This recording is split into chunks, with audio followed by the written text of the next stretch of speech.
Well, the Oregon Ducks look to remain perfect at Camp Randall. The Buckeyes, they get to play at Wrigley. Penn State's going to try and keep pace with everybody else. They have Purdue. Let's talk. Let's do it. It's time for the Locked On Big Ten Squad. You're talking ball with the Big Ten Squad.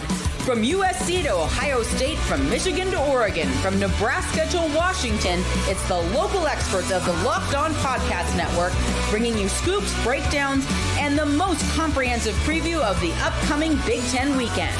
No hurt feelings and thin skin allowed. Squad up. You're part of the Big Ten Squad. Well, welcome aboard. I'm Craig Shemon for Locked On Big Ten. The Ducks are well represented here. Sit back and enjoy, and we're going to shoot the breeze a little bit as we are winding down the regular season. I'm Craig Shemon, Locked On Big Ten. Spencer is locked on everything, including Locked On Ducks. Zach Anderson, Yoxmeyer from Locked On UCLA. Roman is from Locked On Huskies. And we have Trent with an appearance from Locked On Hawkeyes. Today's episode is brought to you by Game Time. Download the Game Time app and create an account. Use the code LOCKEDONCollege for $20 off your first purchase. Spencer, we'll start with you. You guys are on a roll. You're on the downhill part of the schedule. Just a couple more games left. Should lock up that Big Ten championship game spot. And, of course, bigger and better things as well with the Natty well within your range. All your goals are right there. Yeah, they are. And the good thing is that November has never seen any chaos ensue in college football. And the number one team always wins every game that they should, and nothing bad ever happens. So I'm completely calm. Well, that's good. That's good. Yeah, nothing will happen. Well, let's go around the room a little bit here. Zach, Locked On UCLA. The Bruins are the third or fourth hottest team in the Big Ten right now, winning 3 in a row. Yeah, they're doing good. I remember one guy saying the best case scenario, 3-9. I mean, 2-10. I mean, 3-9. I can't make up my mind. That's the best case scenario. I think he's to my left. Yeah. Is that to your left? I think to your left technically is the Big Ten squad sign. I always get in the panel with whatever way I'm pointing with all these people that are on here. Yeah. Roman, how about you? Locked on Huskies. Now I got it. Had your first whiteout experience this week. Yeah, we don't need to talk about that game. That's fine. I'm looking forward to the blackout on Friday when Zach's Bruins come to town. That's where all my focus is at this point in time. It's senior day. One of the really fun things that I'm looking forward to this week is, as Craig, you so kindly mentioned last week, and I'm just going to throw you under the bus here, not mention anybody else because Zach Seiko's not here, but that all the 5th and 6th year seniors that have gone through not just one, not just two, but 3 coaching changes at Washington. Going to be celebrating some of those guys on Friday. I think that's going to be really cool. So that's something I'm really looking forward to this weekend. Roman, I saw a great tweet the other day that said 3 years ago on this platform, Oregon and Washington fans were really arguing who's a better coach between Jimmy Lake and Mario Cristobal. And I just thought about that. Like, yeah, We've leveled up. We've leveled up since then. Mario is, of course, better than Jimmy Lake, but I mean, I think both are in a different. Jimmy Lake's calling an NFL defense right now, man. Say what you will. That's my gosh, that's right. Who is he with? Yeah. Atlanta. Ooh. The only person who'll give him a job, Raheem Morris. I mean, they're not gonna do anything special there. By the way, Zach, I'd just like to point out that if UCLA loses their final 3 games, that I will have been 1 game off with my preseason record prediction. Just one. Are you waffling up to 4-8 now? After best case scenario was 3-9? I'm just saying I'm just saying a preseason record prediction being off by 1 game is essentially getting it right. Yeah, those are plus or minus 1 when you put those out. Sure. Yeah, I mean, look, as Josh Pate says, my predictions are never wrong. Officials, players, and coaches just screw them up. That's right. Or we go with margin of error, right? I mean, we've heard that a lot. Yeah, exactly. And I think 1 game within the margin of error is okay. I legitimately cannot explain a couple of things. Iowa's scoring 40 points. UCLA's winning football games. What's happening in this conference, Craig? That's exactly, you took the words out of my mouth. It's absolutely insane. And since we haven't heard from Trent yet, who's here with us, well, first of all, can we discuss Trent's frame here? What do we got going on here? He's being held hostage in a warehouse by the villains in Breaking Bad. Yeah, it's a rough go here. Yeah. when we're doing the squad, it's tough. It's tough for me to make it work. We got 5-year-old basketball going on at this time, so I'm sitting out in the car here, giving you guys a little bit of a hit after a very frustrating one at the Rose Bowl. The continued woes for Iowa in the Rose Bowl, they go back years and years. Well before you guys were even born, there is a lot of ineptitude at the Rose Bowl. Regular season, postseason, it doesn't matter. It's been a very frustrating year. This was a year with expectations, and this was a year for Iowa to break through. You look at the schedule the next couple of years, it becomes incredibly difficult. They use their NIL money to bring back a bunch of 5th and 6th year guys, and it's been a disaster. 6-4 with this schedule. It's an embarrassment. It was an embarrassing coaching performance out of the whole staff on Friday night against UCLA. You got run all over. You got out-physicaled by UCLA. This is trending towards the end of times for Kirk Ferentz. It's trending towards the end of times for Iowa football as we know it. This was as bad as it can get, losing in that fashion to UCLA. Trent, Yeah, you got run over by a UCLA team. Hold on. Run the ball. Hold on. Trent, when you said this was a frustrating one, I thought you were venting about the 5-year-old basketball game. No, we're good there. We're good in that order. And I thought you were using the squad as an opportunity to be like, gosh, the 5-year-olds just can't get it together. Kids are traveling all over the place. It's absolute lunacy.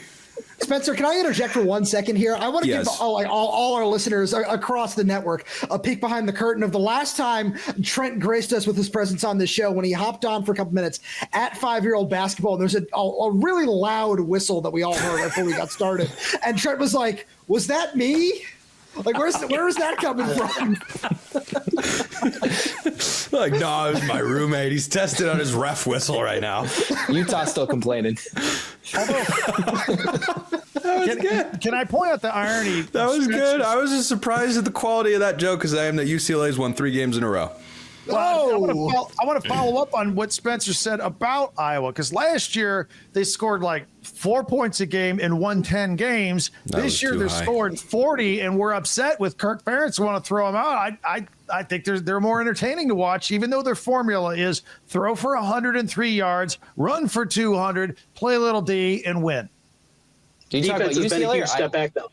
Yeah. It's the same. I mean, it can work. It can work, but you got to get all the breaks. I mean, you have to thread the needle perfectly. Iowa was able to do that last year against a joke of a schedule, and they're doing those 40 points a game at home. They're doing them against, Washington, Wisconsin. We're not talking about elite level squads by any means. You're taking on middling teams. You're doing it at home.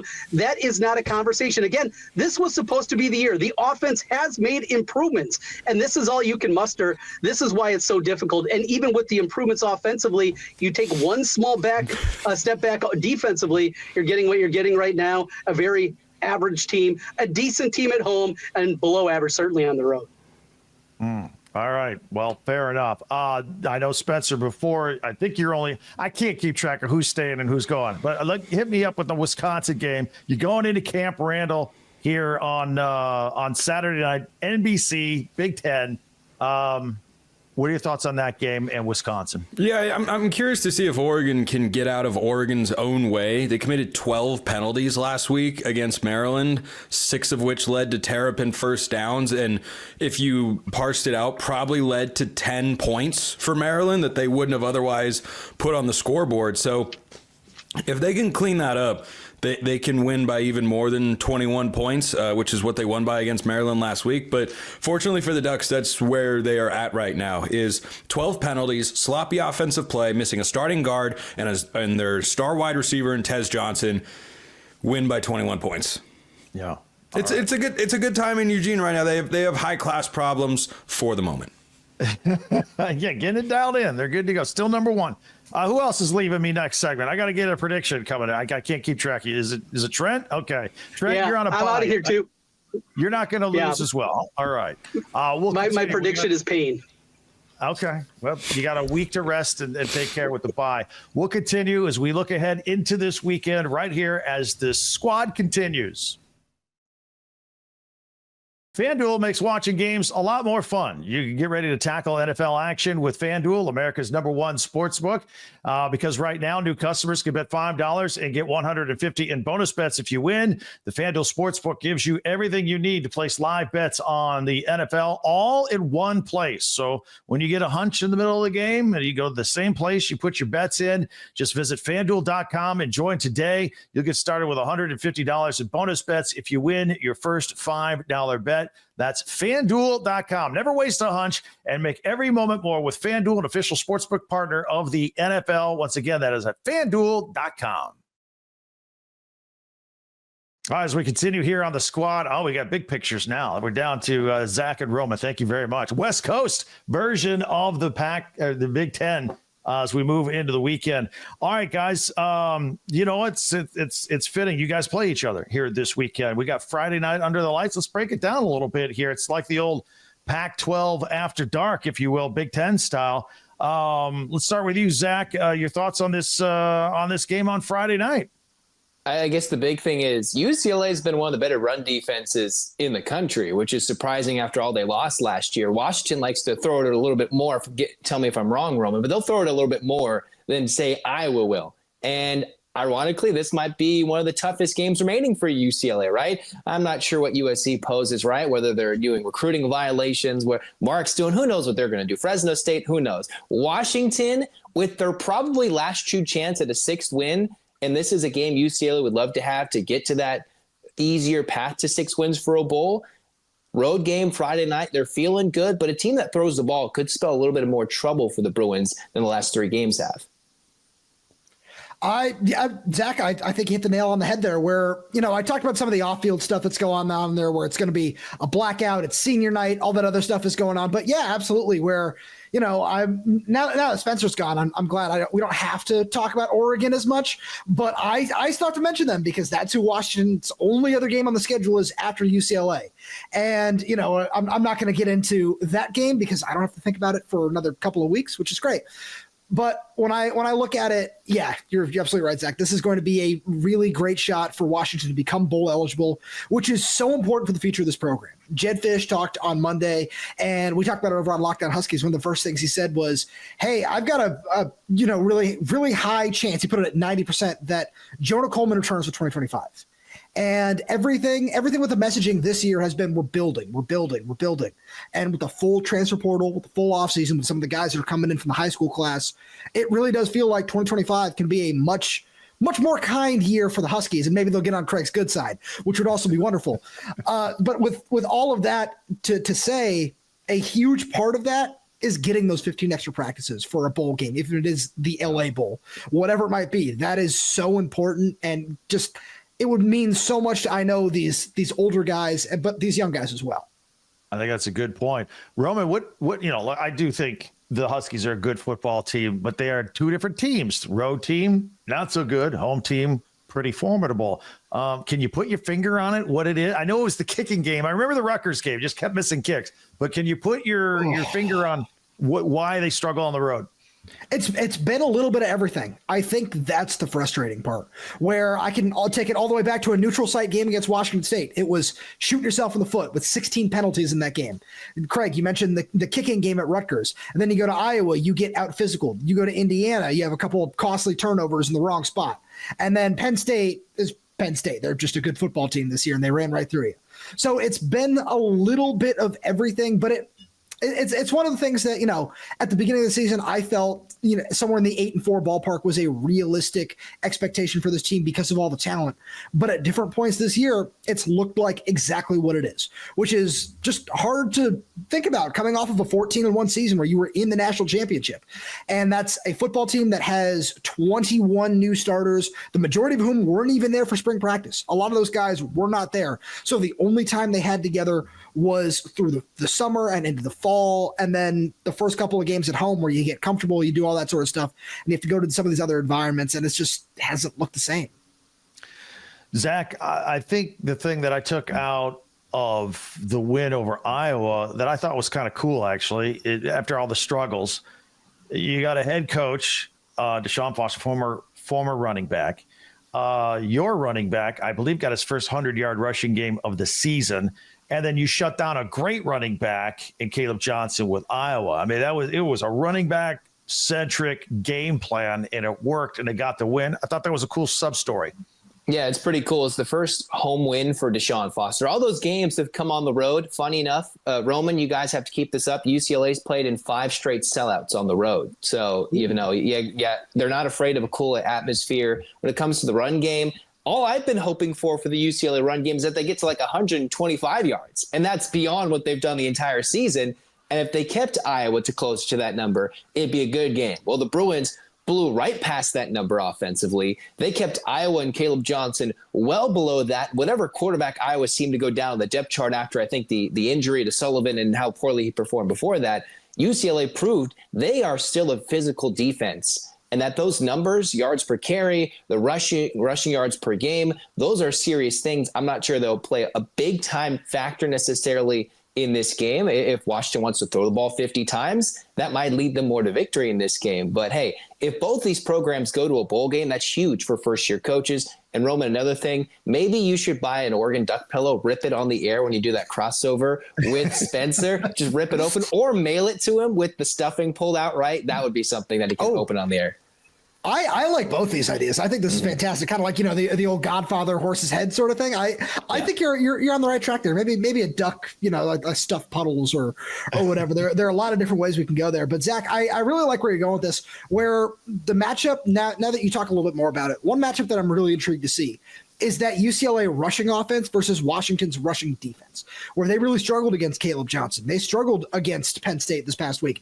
Indiana ran right through them, where that's been the issue where, a couple of it is because they lost a bunch of guys last year, or a couple of guys retired, a couple went to the draft. And then throughout the course of the season, Washington's best defensive tackle, Javon Parker, suffered a torn Achilles against Rutgers. And then since that point, the Huskies haven't necessarily had a stellar run defense outside of, I want to say, the Michigan game, where they looked really good and did a great job against Khalil Mullings especially.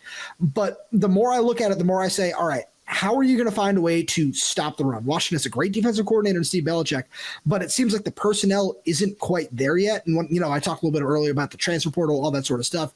That's the position I think they need to hit the hardest this offseason. So that's a matchup I'm going to be watching really closely on Friday. I want to get both of your thoughts on your quarterback situation. Zach, we'll start with you. Ethan Garbers struggled early, then he got hurt, and then since he came back from the injury, he's been pretty good. What's your assessment of the quarterback position at UCLA? Yeah, it was pretty good until he turned it over 3 times against Iowa, right? Pick, drive down the field, ugly pick when they should have ran the ball, and then fumbles the ball out of the end zone. So it was pretty ugly in the first half. And despite all that, UCLA found a way to win. And I think what Eric Bieniemy has found as the offensive coordinator, I think that's more the big switch there than it is Garbers, because Garbers is who he is. If you call the right plays, you protect him, he can do better than most. But then there might be an ugly game like you had against Iowa. There's no denying that. But I've been in the Garbers camp for the majority of the season, and I think he's just, until the Iowa game, limited the mistakes and just been a much better play calling, much better design of swinging and hitting on the run game. And then last game, when you have a running game that's getting 200 yards, that takes the pressure off his shoulders. And if he makes a mistake, just know they can do something else. So he's done a little bit better, but the clear better quarterback, I think, is up in Seattle for this weekend's game.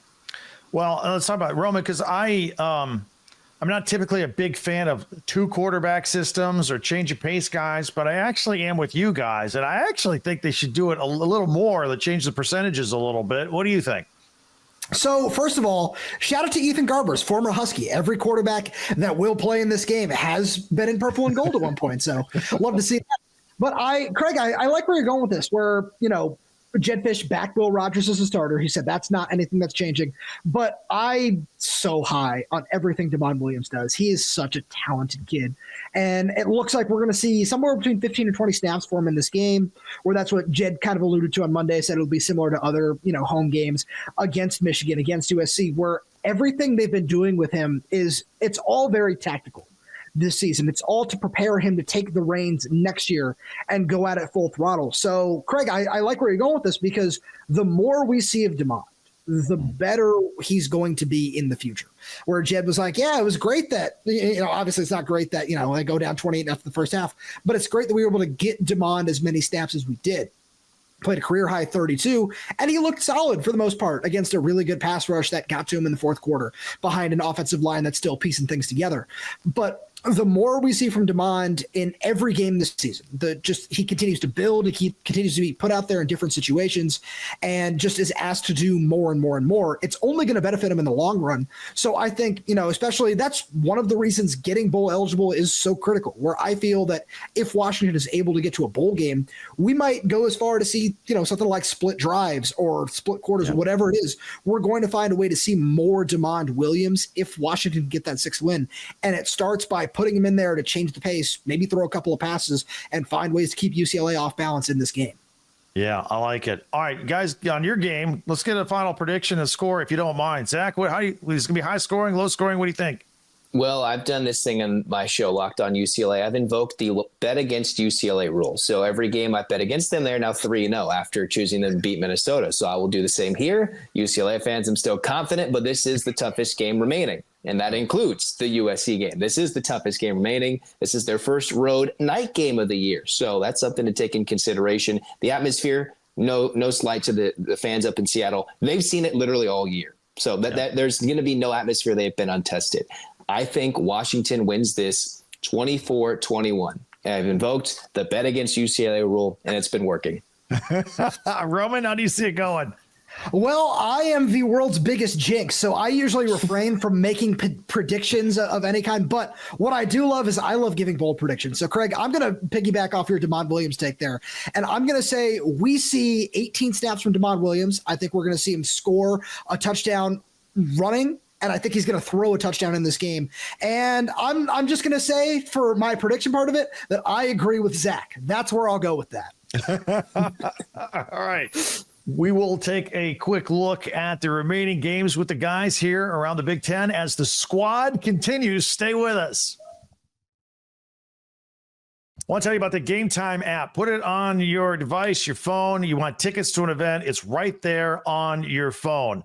And it's not just sports, it's everything. Concerts, comedy shows, everything.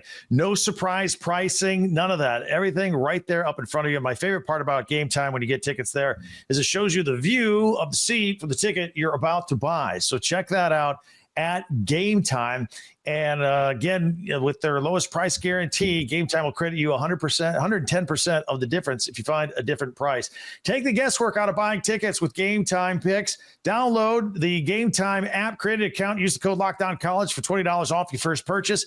Terms apply. Again, create an account and redeem code LOCKDOWNCollege. That's LOCKEDONCOLLEGE for $20 off. Download Game Time today. What time is it?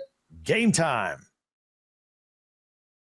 All right, back on Lockdown Big Ten, the squad version here, guys. We talked about your game, UCLA, Washington, Friday night. Saturday, we got Ohio State's taking on Northwestern. That shouldn't be a problem for the Buckeyes. The coolest part of that game, it's at Wrigley Field, right? And I think it's Northwestern's homecoming, which is odd to have Ohio State. Do they have a Go Cubs Go chant break out in the middle of that game? Ooh, they might. They might do that. That's a good idea. And then, in fact, Big Ten on Fox, or the big noon kickoff at Fox. They're going to the Big 12 this weekend because we got Ohio State, Northwestern at noon. That's at 2:30. We got Michigan State and Illinois. Both of those teams have kind of fallen off a little bit. And then I don't know who does the scheduling in the Big Ten office for Purdue, but they had Ohio State last week. Now they got Penn State. How big is that blowout going to be? They better get the blowout material ready for the second half of that broadcast, huh? Oh, after having to watch Penn State, that is a team that is coming off that Ohio State loss angry. And they're going to push in every way, shape, and form, especially with the Indiana-Ohio State matchup coming up pretty quickly here to try to find a way to make it into the Big Ten championship. I predicted that they would be in the Big Ten championship before the season started. I did say they'd play Ohio State, so we'll see how that goes over the next couple of weeks. But I was really impressed with that defense, and Abdul Carter is just somebody who, the more I watch him, the more I like him, and I think he's gonna be a top 10 pick come this next spring. Yeah, Penn State, Purdue, it'll be interesting. It'll be ugly. It was that Ohio State, Penn State, and then a couple weeks Indiana. So that's three of the toughest games in your last 4 weeks of the season. That's a brutal ending stretch for an already 1-8 Purdue team, who most on this show thought would get their first Big Ten win over UCLA. In terms of who would get the race there faster. Just saying, UCLA is doing just fine. Good job. Good job. I actually think the most interesting game on the board might be the Nebraska USC game. That's 4:00 Eastern on Fox. And it's interesting because both teams had high expectations. Both teams are kind of stuck in a rut. What do you guys think that Matt Rule brought in Dana Holgerson in to be a consultant, and then 3 days later, he's the offensive coordinator? What do you guys think about that? That I remember seeing that. I was like, oh, all right. This is certainly something that's happened. I do want to say one thing, though, just in terms of this game. This is now, I feel like I said this last week as well, now 2 years in a row where Washington has forced major changes at USC. And Zach, not only as the UCLA guy, but as somebody who grew up in LA myself, I think it's absolutely fantastic that we get to see this after, getting Alex Grinch fired last year, now forcing a quarterback change. I think that's really funny. I honestly think Nebraska can find a way to win big in this game. I was not very impressed with USC outside of Woody Marks, where I love Woody Marks. I think Zachariah Branch is really talented, but this USC team is not where it needs to be right now. Yeah. Zach? Well, I'd like to see Nebraska win, and then if USC has to come to UCLA and the loser is eliminated potentially from bowl eligibility, and it's at the Rose Bowl to keep USC from playing in a bowl, barring the 5-7 nonsense that we sometimes see with all those extra bowl games, that would be dope. So if Nebraska takes care of business, that'd be something. I think it'll be pretty close. I think we've got 4 pretty even matchups this week. They're not involving top teams in the Big Ten, but this is one of them. And the Cornhuskers can do it. But, if it's a one-score game, you have to take USC, because Nebraska, one-score game, you just can't choose them to win. That's just my philosophy.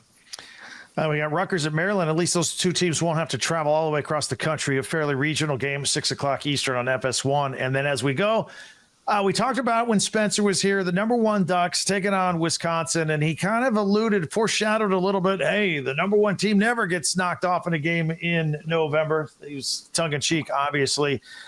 Could this be it? I don't know that Wisconsin has enough firepower, but Camp Randall is a tough place to play. Guys, close me out on your thoughts on this game. Zach, what do you think? I think Spencer sounds like a script writer for the NFL. I just hope it doesn't involve a block of a field goal to get the Chiefs the victory for Oregon in this case, right? That equivalent in this game. It'd be interesting to see if Wisconsin can give them a game. I'm not sure that's entirely the case, considering Alabama blew out Wisconsin earlier.